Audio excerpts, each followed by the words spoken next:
Delimitation గురించి రేపు అఖిలపక్ష సమావేశం ఏదైతే తమిళనాడు ముఖ్యమంత్రి గారు ప్రతిపాదించారో ఆ విషయంలో ఈరోజు మా పార్టీ తరఫున ఖచ్చితంగా ఈ ప్రతిపాదనను వ్యతిరేకిస్తూ మరి తెలంగాణకు రేపు రాబోయే రోజుల్లో జరగబోయే నష్టం ప్రాతినిధ్యం తగ్గడమే కాదు, ఎంపీల సంఖ్య తగ్గడమే కాదు, భవిష్యత్తులో భారతదేశ కేంద్ర ప్రభుత్వంలో కూడా మన పాత్ర తగ్గుతుంది. అదేవిధంగా మనకు వచ్చే నిధులు తగ్గుతాయి.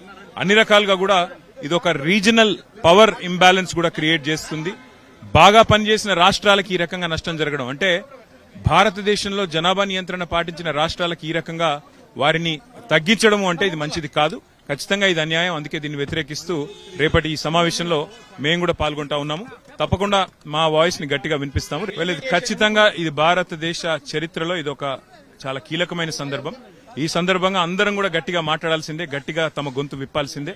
లేకపోతే భవిష్యత్ తరాలు మనకు క్షమించవు. History will not forgive us if we remain silent now. This is a critical juncture.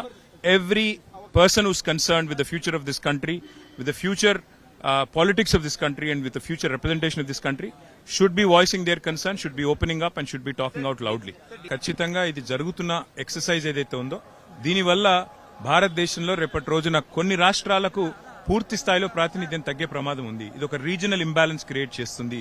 దీనివల్ల కొన్ని ప్రాంతాల డామినేషన్ పెరిగి కొన్ని ప్రాంతాల ప్రాతినిధ్యం తగ్గుతుంది. దాంతో భవిష్యత్తులో నిధులు కానీ, భవిష్యత్తులో ఈ మన ప్రాతినిధ్యం కానీ, మన యొక్క హక్కులు కానీ వాటి గురించి కొట్లాడే పరిస్థితి కూడా ఉండదు. అందుకే తప్పకుండా ముమ్మాటికి అందరం కూడా ఈ సమయంలో కలిసికట్టుగా కొట్లాడాలి. ఇది రాజకీయాలకు అతీతంగా కొట్లాడాలి. తప్పకుండా మేము కొట్లాడాలి.